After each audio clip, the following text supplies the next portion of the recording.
Assalamualaikum warahmatullahi wabarakatuh. Perkenalkan, nama saya Lasa Anofilia Agustina. Saya dari kelas 12-8 OTKP 2. Di sini, saya beserta kelompok saya ingin mempresentasikan sebuah materi yang berjudul Menyempurnakan Hidup Melalui Pernikahan. Sebelum saya menjelaskan materi tersebut bersama kelompok saya ingin memperkenalkan anggota kelompok saya. Assalamualaikum warahmatullahi wabarakatuh. Nama saya Iraliani, kelas 12-8 OTKP 2. Perkenalkan, saya Rika Kartika dari kelas 12-8 OTKP 2. Assalamualaikum warahmatullahi wabarakatuh. Perkenalkan, nama saya Raden Siti Sawana dari kelas 12-8 OTKP 2. Assalamualaikum warahmatullahi wabarakatuh. Nama saya Ihsan Saban Fadila dari 12-8. Pernikahan merupakan jalan terbentuknya institusi keluarga. Melalui keluarga terwujudnya pilar kokoh kehidupan. Hidup berpasangan adalah kebijaksanaan Allah SWT kepada seluruh makhluknya. Pertama, sebagai pilar kokohnya sebuah masyarakat. Yang kedua, sebagai penerus kelangsungan hidup manusia yang berkesinambungan dan kelangsungan hidup manusia. Yang ketiga, merupakan perlindungan dan terjadinya akhlak dan tata susila. Yang keempat, merupakan jalan bagi berlangsungnya proses penanaman nilai dan pembentukan serta pembentukan kepribadian. Yang kelima, kata sakinah, mawadah, dan warohmah adalah suatu kata yang didambakan dalam suatu hubungan. Pernikahan yaitu akad yang menghalalkan pergaulan antara laki-laki dengan perempuan yang bukan mahramnya, yang menimbulkan hak dan kewajiban masing-masing. Yang pertama, uqdatun nikah, bentuk perjanjian yang kuat dalam ikatan pernikahan. Kedua, zawaza, yang berasal dari kata zauz, yang berarti pasangan. Yang ketiga, misakon galiza, yang berarti ikatan yang kokoh. Yang keempat, mawadah warohmah, yang berarti bentuk kasih sayang yang dirahmati. Yang pertama, adanya kesiapan fisik dan mental. Yang kedua, usia mental dan kepribadian pendidikan. Perbedaan umur minimal 5 tahun antara perempuan dan laki-laki. Yang pertama, satu agama. Yang kedua, hindari pasangan yang buruk kepribadiannya. Yang tiga, tetap memelihara kesucian diri dalam pergaulan. Yang keempat, memohon pertimbangan kepada Allah SWT melalui sholat istikharah. Hukum pernikahan bersifat kondisional, artinya berubah menurut situasi dan kondisi seseorang dan lingkungannya. Yang pertama, jaiz atau mubah. Hukum ini adalah hukum asli pernikahan. Artinya, bagi yang sudah memenuhi syarat, ia berhak menikah. 2. Sunnah. Hukum ini berdasarkan pemahaman bahwa siapa saja yang memenuhi syarat nikah, namun khawatir berbuat zina, ia disunahkan menikah. Yang ketiga, wajib. Hukum ini dikenakan bagi yang sudah memenuhi syarat karena dikhawatirkan terjadi perzinahan. Yang keempat, makruh. Mempunyai keinginan menikah tapi belum mampu memberi nafkah. Yang kelima, haram. Hukum ini dikenakan bagi siapa saja yang menikah tapi mempunyai niat yang buruk atau jahat. Yang pertama, tercapainya ketentraman hati dan ketenangan pikiran karena kehidupan yang diliputi cinta. Kedua, untuk memperoleh keturunan yang sah. Yang ketiga, sebagai alat kendali bagi manusia agar tidak terjerumus ke dalam jurang kemaksiatan. Yang keempat, untuk mewujudkan keluarga yang bahagia dan sejahtera. Yang kelima, memenuhi kebutuhan seksual yang halal, sah, dan suci. Menurut hukum Islam, pernikahan dipandang sah apabila terpenuhi rukun-rukunnya, yaitu 1. Adanya calon suami, 2. Adanya calon istri, 3. Wali mempelai perempuan yaitu seorang yang mengizinkan dan menikahkan mempelai perempuan. 1. Wali nasib, yaitu wali berdasarkan nasib pertalian darah. Urutannya yaitu bapak kandung, kakek dari bapak, saudara laki-laki sekandung, saudara laki-laki sebapak, anak laki-laki dari saudara laki-laki sekandung, anak laki-laki dari saudara sebapak, saudara laki-laki paman, dan saudara laki-laki paman dari pihak bapak sepupu. 2. Wali hakim, yaitu wali berdasarkan wewenang. Terjadinya wali hakim karena tidak adanya wali nasib atau berhalangan, atau juga wali nasib menyerahkan kepada wali hakim. D. 2 orang saksi. Rasulullah SAW bersabda yang artinya tidak sah nikah kecuali adanya seorang wali dan 2 orang saksi yang adil. 1. Beragama Islam. 2. Laki-laki. 3. Adil atau tidak fasik. Akad atau sigat, ijab kabul. Akad adalah perkataan dari pihak wali perempuan dan diterima oleh pihak mempelai laki-laki. Al-Quran telah menjelaskan tentang siapa saja yang tidak boleh dinikahi. Quran Surat An-Nisa 23 dan 24 berdasarkan ayat tersebut.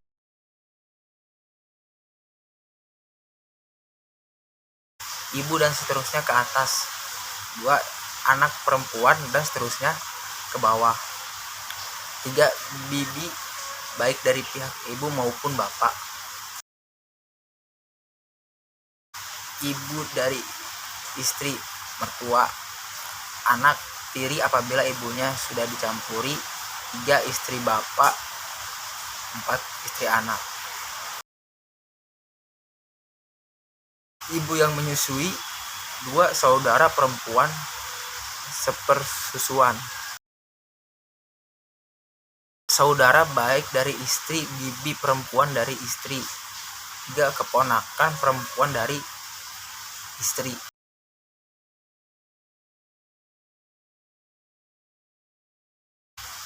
1. Menjadi pemimpin. 2. Memberi nafkah, pakaian, dan tempat.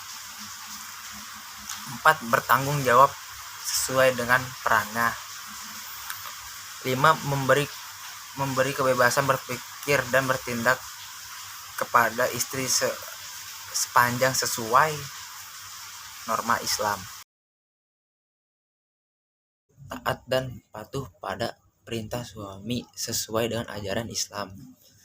2. Selalu menjaga kehormatan diri rumah tangga. 3. Bersyukur atas nafkah yang diterima dan menggunakannya dengan sebaik-baiknya. 4. Membantu suami dan mengatur rumah tangga sebaik mungkin. 1. Memberi dan mendidik anak sebaik-baiknya.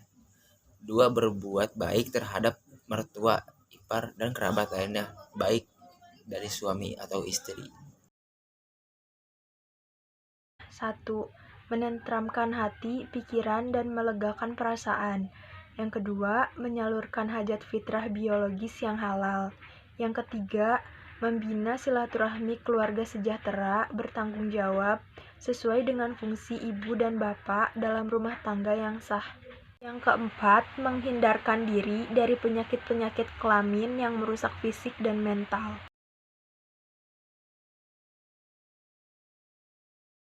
Talak atau perceraian adalah memutuskan tali ikatan pernikahan. Hukum talak adalah makruh. Rasulullah SAW bersabda, yang artinya sesuatu yang halal tetapi sangat dibenci Allah adalah talak. 1. Wajib apabila terjadi perselisihan antara suami istri yang tidak bisa didamaikan dan hakim memandang perlu bercerai. 2. Sunnah apabila suami istri tidak sanggup lagi menunaikan kewajibannya atau istri tidak bisa menjaga kehormatannya. 3. Haram apabila istri dalam keadaan 1. Haid atau hamil. 2. Keadaan suci yang dicampuri pada waktu itu. 4. Makruh yaitu hukum asal talak. 1. Talak raji. adalah talak yang membolehkan suami kembali kepada mantan istrinya tanpa melakukan pernikahan yang baru selama masa iddah seperti talak ke-1 ataupun kedua. 2. Talak bain. Talak ini dibagi menjadi 2 jenis, yaitu talak bain sugro dan talak bain kubro. Talak sugro merupakan talak yang tidak dapat rujuk kembali kecuali dengan pernikahan yang baru, seperti talak iwad atau talak terhadap istri yang belum digauli. Sedangkan talak kubro adalah talak 3, yaitu talak yang tidak dapat rujuk kembali kecuali mantan istrinya sudah menikah terlebih dahulu dengan laki-laki lain, dan keduanya telah berhubungan suami istri, kemudian bercerai dan telah habis masa iddahnya. Suami istri yang telah bercerai masih mungkin untuk berkumpul kembali, namun untuk menghindari tindakan sewenang-wenang, maka jumlah talak yang membolehkan suami kembali kepada istri dibatasi hanya sampai 2 kali. Setelah talak jatuh 3 kali, suami istri tidak boleh kembali kecuali istri telah menikah lagi dengan orang lain atas dasar suka sama suka sesudah bergaul dan cerai lagi. 1. Dengan kata-kata jelas, sarih. Misalnya, suami berkata kepada istrinya, "Engkau saya talak, engkau saya ceraikan," maka dengan perkataan tersebut sudah jatuh talaknya. 2. Dengan kata-kata sanar atau sindiran kinayah. Misalnya, "Pergi engkau dari sini," atau "Pulang ke rumah orang tuamu." Dalam perkataan itu, talak belum jatuh jika tidak disertai dengan niat dalam hati suami ingin mentalakkan perceraian.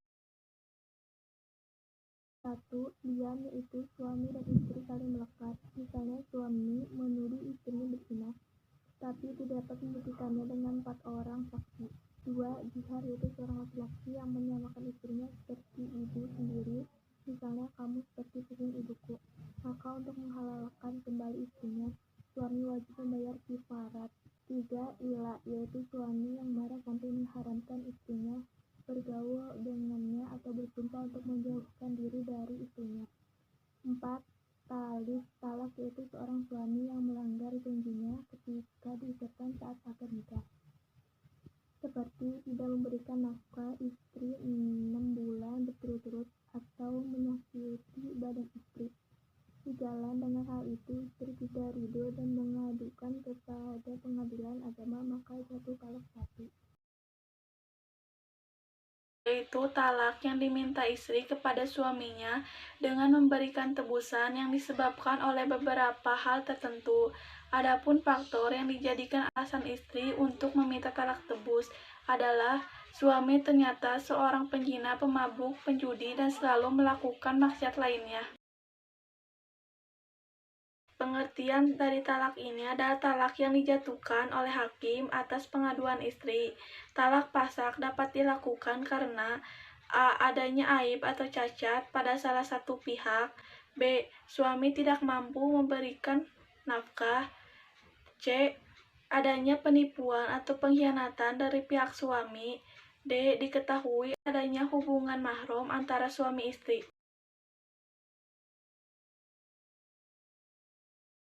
Pengertian iddah adalah masa menanti bagi kaum perempuan yang diceraikan suaminya, baik cerai hidup ataupun cerai mati. Tujuan ditetapkan iddah salah satunya adalah kehamilan atau tidak. Perempuan yang ditinggal suaminya wafat, iddahnya ada 2 macam, yaitu 1. Apabila sedang hamil, iddahnya sampai anaknya lahir. 2. Apabila tidak hamil, iddahnya sampai 4 bulan 10 hari. Perempuan yang diceraikan suaminya, iddahnya yaitu 1. Apabila sedang hamil, iddahnya sampai saat lahir. 2. Apabila tidak hamil, iddahnya 3 kali suci. 4. Apabila tidak haid, iddahnya 3 bulan. Perempuan yang tidak haid ada 3 macam, yaitu 1. Perempuan yang masih kecil. 2. Perempuan yang sampai umur tetapi belum pernah haid. 3. Perempuan yang sudah haid tetapi sudah tua sehingga tidak haid lagi. Selama masa iddah, seorang suami memberi nafkah dengan ketentuan sebagai berikut. 1. Memberi nafkah pakaian dan tempat tinggal bagi istri yang ditalak rai. 2. Memberi tempat kedamaian bagi istri yang talak 3 dan talak tebus jika ia tidak mengandung. 3. Memberi nafkah pakaian dan tempat tinggal bagi istri yang talak 3 dan talak tebus apabila mengandung.